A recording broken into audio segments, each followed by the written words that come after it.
علمی point number 3، اہل تشیع یہ کہتے ہیں کہ جی عاشورہ کا روزہ یہودیوں کی سازش ہے اسلام کے خلاف، یہ انہوں نے بدعت داخل کی ہے کیونکہ یہ تو یہودی روزہ رکھا کرتے تھے، تو یہ ان کے زیر اثر اہل سنت کی کتابوں میں بخاری مسلم کے اندر یہ احادیث آ گئی ہے۔ تو پہلے تو میں اہل سنت سے کہوں گا کہ اون تو تسلی ہے، تو اسی لوگوں نے ایک کہانی کراندے سو، آپ لوگوں کو یہ کہانی کرایا کرتے تھے کہ یہ جو شیعہ ہیں یہ یہودیوں کی پیداوار ہیں۔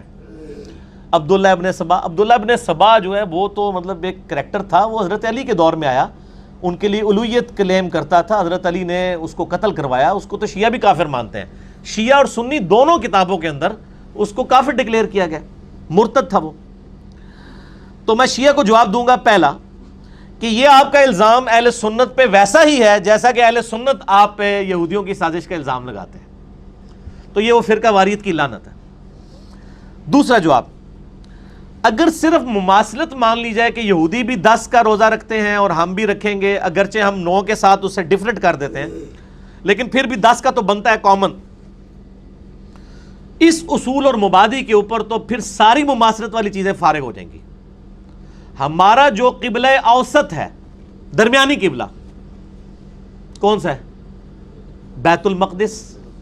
یہ قبلہ اول غلط کہتے ہیں، قبلہ اول جو ہے وہ خانہ کعبہ شریف ہی تھا، قرآن میں لکھا ہوا ہے کہ اے نبی ہم نے آپ کا قبلہ اس لیے چینج کیا تاکہ یہودی آپ پر اعتراض نہ کریں، کیونکہ ابراہیمی قبلہ جو ہے وہ خانہ کعبہ ہی تھا، بیچ میں یہ بیت المقدس ہوا تھا، پھر دوبارہ کعبہ ہو گیا۔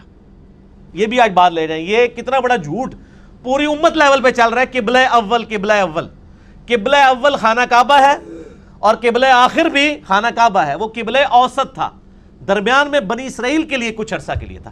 ابراہیم علیہ السلام کا قبلہ کون سا تھا؟ خانہ کعبہ، تو وہ پہلے ہوا نا۔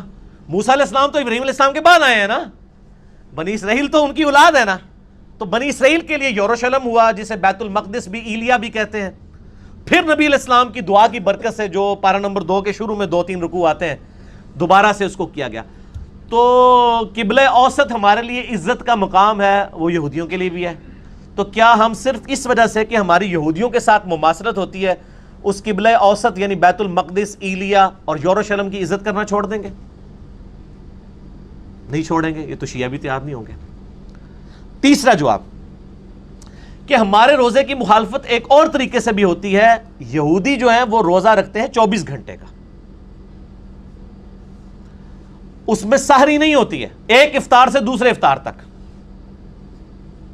جبکہ بخاری مسلم میں حدیث ہے کہ تم یہود و نصارہ کے روزوں کی مخالفت کرو اور سحری کھایا کرو۔